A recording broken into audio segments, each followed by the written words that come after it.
My name is Sadora Bokelman, and this is my reflective presentation. Introduction. I met an older female while doing laundry at the RV resort I live at here in West Columbia, Texas. Every Wednesday, her and I found ourselves doing laundry at the same exact time.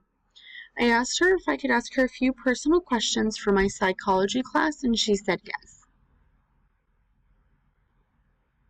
Background.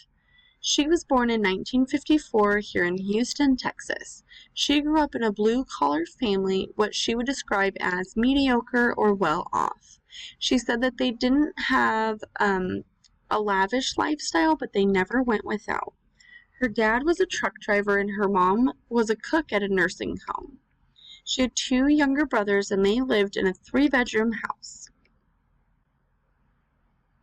Faith. Starting at age 9, she went to a Christian church camp for 2 weeks every summer. She also attended church every Sunday with her family. She was a participant of the Sunbeams, and what we would compare that to is the Girl Scouts. She was a participant of the Sunbeams until she was 16. Sunday school teacher. When she was old enough, she began teaching as a Sunday school teacher, but her mom was a Sunday school teacher for as long as she can remember. Teenage years. She found out that she was pregnant at 16 years old with a man that she had met, and he was from Mexico. She eventually became a single mom because he decided to move back home. Her parents decided to support her until she was able to graduate. When she was 18, she met her late husband, and they went on to have 4 children together. Careers. She worked in the Walmart pharmacy for 9 years, a car lot for 10 years, and this included collections, sales, anything that you can think along those lines. She was also an activity director at a nursing home for 6 years, and this was her favorite job.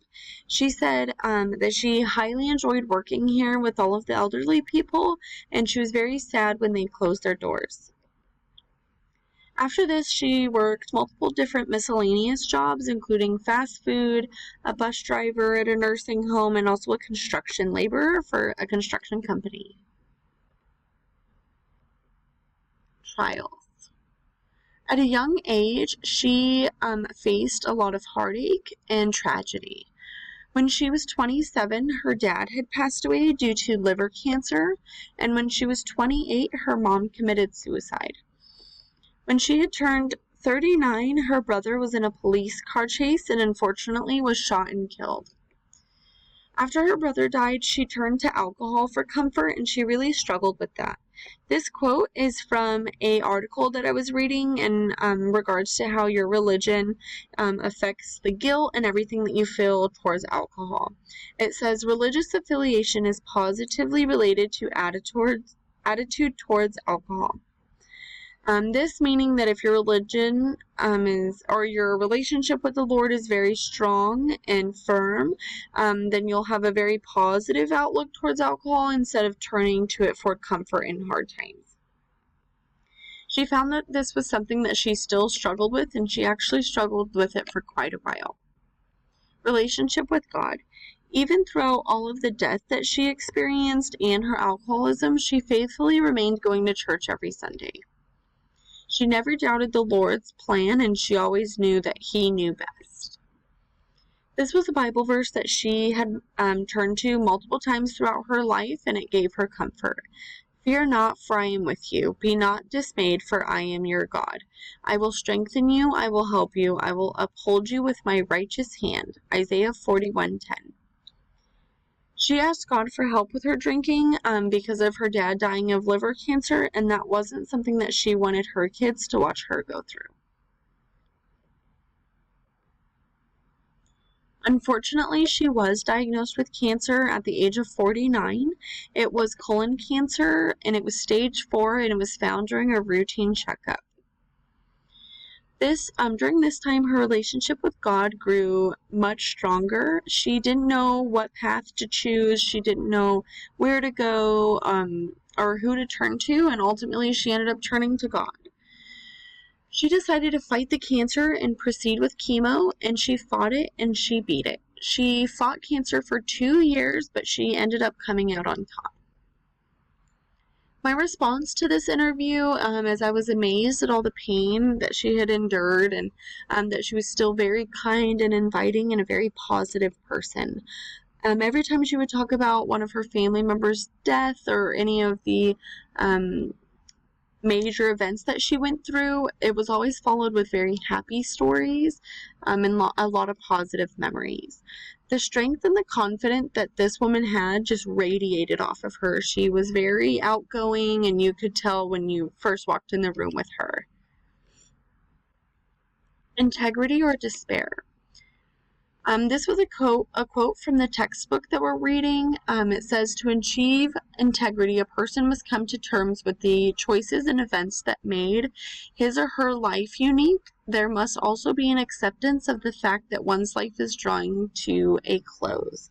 Hale and Kavanaugh, 2019. This is talking about Erikson's stage 8, integrity versus despair. And I personally believe that she's expressing integrity. She shows that she's accepted her path, that her life is gone and is still continue going. She understands that her life is coming to an end, and she had to come to terms with that very early at the age of 49 when she was diagnosed with cancer, and she didn't know if she was going to make it. This here is a quote that I found from an article I was reading, also explaining all of the different stages and how Erikson had explained how they relate towards your religion. It says, lived experience carried from previous stages and a deeper understanding of what truly matters in life. Myers, 2016.